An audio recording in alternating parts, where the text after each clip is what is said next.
Hello friends, love is better than immortality के part 4 में आपका स्वागत है। तो फाइनली साओ बाई चुहुआ को मैरिज करने के लिए कहता है और वो बताता है कि वो एक बहुत बड़ी वेडिंग सेरेमनी करेगा और ये बात सुनकर चुहुआ खुश हो जाती है। लेकिन फिर आगे चुहुआ को अच्छा फील नहीं होता है। वो सोचती है मैं तो अपने मिस्टर राइट से मैरिज करने वाली हूँ, लेकिन फिर मैं उस डेविल के बारे में क्यों सोच रही हूँ। वो चुयू को मिस करती है। इधर मैरिज के साथ ही सभी एक बहुत बड़ा प्लान बनाते हैं। ये प्लान बनता है कि साओ बाई वेडिंग सेरेमनी में सारे नोबल मास्टर्स को बुलाएगा और उनसे झूठ बोलेगा कि उसके पास लॉन्जिविटी नट है और उनके सामने ही उस नट को डिस्ट्रॉय कर देगा ताकि उस नट के लिए आपस में मार काट हमेशा के लिए बंद हो जाए। लेकिन चुहुआ को इस बारे में कुछ भी पता नहीं रहता है। वो तो सोचती है कि ये वेडिंग सेरेमनी काफी सिंसियर है और साओ बाई को इसके लिए गिल्टी फील होता है। वो सोचता भी है कि चुहुआ को सच बता दे, लेकिन वो उसे सच नहीं बता पाता है और बेचारी अनजान चुहुआ खुश होकर शादी की तैयारियों में लगी रहती है। लेकिन उधर चुयू को जैसे ही पता चलता है कि चुहुआ की मैरिज 10 दिनों में होने वाली है, वो तो बेचारा देवदास मूड में आ जाता है, अपने हाथों में शराब उठा लेता है। तो वेडिंग वाले दिन चुहुआ बहुत ही खुश रहती है, लेकिन साओ बाई उसके बाद लॉन्जिविटी नट के बारे में अनाउंस करता है और चुहुआ का दिल टूटता है। वो समझ जाती है कि साओ बाई ने उनकी वेडिंग को एक एक्सक्यूज की तरह इस्तेमाल किया है। तो वहाँ पर चुयू भी मौजूद था और ये सब देख रहा था। वो सामने आता है और वो चुहुआ को अपने पास ले लेता है। चुयू कहता है कि मैं तुम्हारी मैरिज चुहुआ से नहीं होने दूंगा, क्योंकि चुहुआ मिस हुआ थी जो भले ही तुम्हारी फियांसी थी, लेकिन उसका अफेयर मेरे साथ था और हम दोनों के बीच में काफी कुछ हो चुका है। और वो सबूत के रूप में बताता है कि चुहुआ की बॉडी पे एक मार्क है। अब उस स्कार के बारे में तो साओ बाई को भी पता था और ये सुनते ही उसको 440 वोल्ट का झटका लग जाता है और उसे चुहुआ बेवफा लगने लगती है।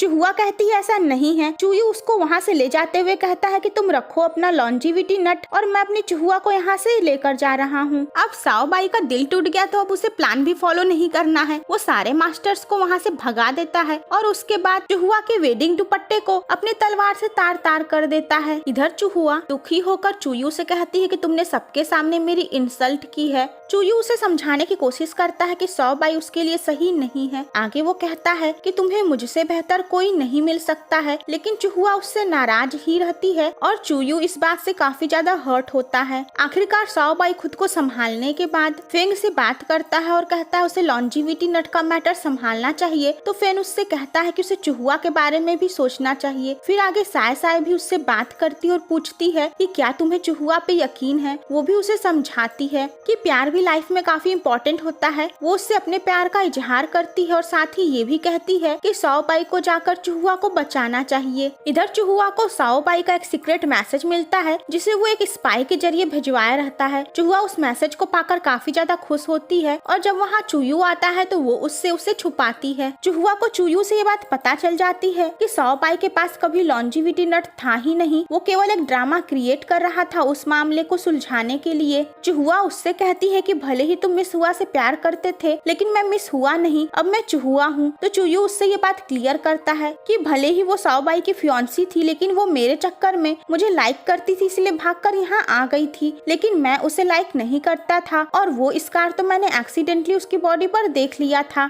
आगे साओ बाई फेंग के साथ चुहुआ की तलाश में वहाँ पर आता है, लेकिन वो चुयू के ठिकाने तक नहीं पहुँच पाता है। तो लेडी ये चुयू को रिपोर्ट देती है कि किसी ने चुहुआ को पॉइजन देने की कोशिश की है। तो फ्रेंड्स, चुयू के लिए एक और आदमी काम करता है गु, जो कि एक्चुअली चुयू को पसंद नहीं करता है। वो लेडी ये को लाइक करता है और उसे ये अच्छा नहीं लगता है कि लेडी ये चुयू के लिए इतनी ज्यादा वफादार है कि वो अपनी खुद की फीलिंग्स के बारे में कुछ भी नहीं सोचती है। चुहुआ को यकीन रहता है कि साओ बाई उसे यहाँ से वापस जरूर लेकर जाएगा। वो सपना देखती है कि साओ बाई उसे लेने आया है, लेकिन इसी बीच में वो चुयू को मार दिया और वो दुखी हो जाती है। तो चुहुआ एक बार फिर से उस स्पाई से मिलने जाती है और वो चुहुआ को मारने की कोशिश करता है, लेकिन चुयू सही टाइम पर आकर चुहुआ को बचा लेता है और उस स्पाई को मार देता है। वो चुहुआ से बताता है कि ये स्पाई साओ बाई का भेजा हुआ है और देखो साओ बाई ने तुम्हें मारने की कोशिश की है। चुहुआ ये बात सुनकर शॉक्ड होती है और साथ ही हर्ट भी होती है। उसे इस बात पर यकीन करना मुश्किल होता है। खैर आगे चुहुआ चुयू से बात करती है और बताती है कि वो यहाँ पर अपना ट्रू लव पाने आई थी। वो बताती है कि वो साओ बाई के पास वापस जाना चाहती है, उसे साओ बाई पे भरोसा है। वो चुयू का मोती उसे वापस लौटाती है तो चुयू हर्ट होता है क्योंकि वो समझ जाता है कि चुहुआ साओ बाई को चूज कर रही है। चुहुआ साओ बाई के घर वापस लौट आता जाती है। साओबाई को जैसे ही ये खबर मिलती है वो चुहुआ से मिलने जाता है। चुहुआ उसके ऊपर नाराज होती है कि तुमने मेरे ऊपर शक किया और मुझे मारने की कोशिश की। साओबाई उससे ये बात क्लियर करता है कि उसने उसको मरवाने की कोशिश नहीं की थी, बल्कि वो तो उसे ढूंढता हुआ वहाँ पहुँचा भी था, लेकिन उसे वो नहीं मिली थी। एंड फाइनली प्यार के ये दोनों दीवाने एक बार फिर से पैचअप कर लेते हैं। सभी मिलकर ये प्लान बनाते हैं कि वो फेक लॉन्जिविटी नट के जरिए फूलों से उसके सारे क्राइम का कन्फेशन करवाएंगे और उसे सजा देंगे। चुहुआ ये बात सुन लेती है, वो उनके ऊपर नाराज होती है और बताती है कि फूलो भले ही वो फेक लॉन्जिविटी नट क्यों न हो, उसके लिए जरूर आएगा, क्योंकि वो अपनी मरती हुई वाइफ को बचाना चाहता है। आगे चुहुआ फूलो की वाइफ यूसी से मिलना चाहती है और फूलो को इस बारे में वार्न करना चाहती है। उसके पास एक बार फिर से चुयू आता है। वो उसे उसका मोती वापस लौटाते हुए कहता है कि अगर तुमने दोबारा इसे मुझे वापस दिया तो मैं तुमसे मिलने कभी नहीं आऊंगा। चुयू चुहुआ को लेकर जाता है फूलों के पास। वो फूलों को सजेस्ट करता है कि वो चुहुआ को अपने पास रख ले और चुहुआ के बदले में साओबाई से उस लॉन्जिविटी नट को ले लेगा।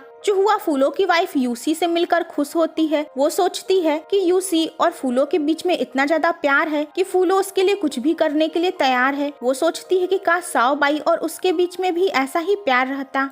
साओबाई को ये बात पता चलती है कि फूलो ने चुहुआ को किडनैप कर लिया है और उसके बदले में उस नट को मांग रहा है। निंग नाराज होते हुए कहती है कि चुहुआ मुसीबत की जड़ है, कभी उसे चुयू किडनैप कर ले रहा है तो कभी फूलो। वो सभी आगे ये देखकर शॉक्ड होते हैं कि निंग के डैड फूलो की वाइफ यूसी को किडनैप करके वहाँ पर लेते आए हैं। नेक्स्ट डे फूलो चुहुआ के ऊपर नाराज होता है कि वो साओबाई के साथ मिलकर ये प्लॉट की थी और उसकी वाइफ यूसी किडनैप हो गई है। चुहुआ फूलो की हेल्प करना चाहती है। वो कहती है कि वो उसके बदले में अपनी वाइफ को मांग लेगा। तो फूलो सबके सामने ये नाटक करता है कि वो चुहुआ को जबरदस्ती अपने पास रखा हुआ था, वो बदले में अपनी वाइफ को मांगता है। तो उसकी साओबाई से ये डील होती है कि वो उसे लॉन्जिविटी नट देगा और बदले में वो उसे अपने माइसिन क्राइम का सारा ब्यौरा देगा। जब चुहुआ ये बोलती है कि वो लॉन्जिविटी नट तो नकली है, तो साओबाई एक झूठी कसम खाता है कि उसके पास जो नट है वो असली है। साओबाई उस डील के हिसाब से यूसी के लिए उस नट को देने के लिए तैयार हो जाता है और फूलो इस डील के साथ वहाँ से चला जाता है। तो आगे चुहुआ से एक बार फिर से चुयू मिलने आता है। वो कहता है कि क्या तुम्हें लगता है कि साओबाई को जब न्याय और तुम्हारे बीच में किसी एक को चुनना होगा तो वो तुम्हें चुनेगा। चुहुआ कहती है कि तुम भी साओबाई से कुछ ज्यादा अलग नहीं हो, तुमने भी मेरे साथ बहुत ज्यादा धोखा किया है। आगे चुहुआ साओबाई से कहती है कि फूलो और उसकी वाइफ ने तुम्हारे ऊपर ट्रस्ट किया है, तो तुम्हारा ये फर्ज है कि तुम उसे प्रोटेक्ट करो। वो उससे वादा लेती है कि तुम उन्हें कुछ नहीं होने दोगे, लेकिन साओबाई ये वादा नहीं करता है। वो कहता है कि जस्टिस के लिए जो जरूरी होगा वो वही करेगा। चुहुआ हर्ट होकर उससे पूछती है कि जस्टिस और मेरे बीच में जब तुम्हें कुछ चुनना होगा तो तुम क्या चुनोगे? तो वो कहता है मैं कभी ऐसी नौबत आने ही नहीं दूंगा। फूलो को साओबाई वो नकली लॉन्जिविटी नट देता है और वो उस नट को ले जाकर अपनी वाइफ को दे देता है। खैर सभी गुड ट्राइब वाले पहुँचते हैं फूलो के पास और फिर डील के हिसाब से वो अपने क्राइम का सारा ब्यौरा ले आकर साओबाई को देता है। सायसा जब उसमें ये देखती है कि उसमें ये नहीं लिखा है कि फूलो ने उसके डैड को मारा है, तो वो उसके ऊपर नाराज होती है। फूलो बताता है कि मैंने तुम्हारे डैड को कभी मारा ही नहीं था। वो ये भी बताता है कि तुम्हारे डैड भी एक बुरे इंसान थे, वो नट के चक्कर में ही उस डॉक्टर को मारे थे। सायसा पूछती है कि तो फिर मेरे डैड को किसने मारा? और जैसे ही फूलो नाम बताने वाला रहता है, निंग के डैड बीच में टपक पड़ते हैं, क्योंकि वो नहीं चाहते हैं कि उनकी सच्चाई सबके सामने आए। तो फ्रेंड्स इस तरीके से देखा जाए तो गुड ट्राइब के भी ये सारे मास्टर सच्चाई और अच्छाई की तरफ होने का नाटक तो करते हैं, लेकिन लालच के चक्कर में ये भी क्राइम करने से पीछे नहीं हटते हैं। फूलो और निंग के डैड में फाइटिंग होने लगती है। फूलो घायल हो जाता है। वहाँ पर चुयू पहुँचता है और वहाँ पर चुहुआ और यूसी भी पहुँच जाती हैं। तो फ्रेंड्स इसका नेक्स्ट पार्ट देखना मत भूलिएगा।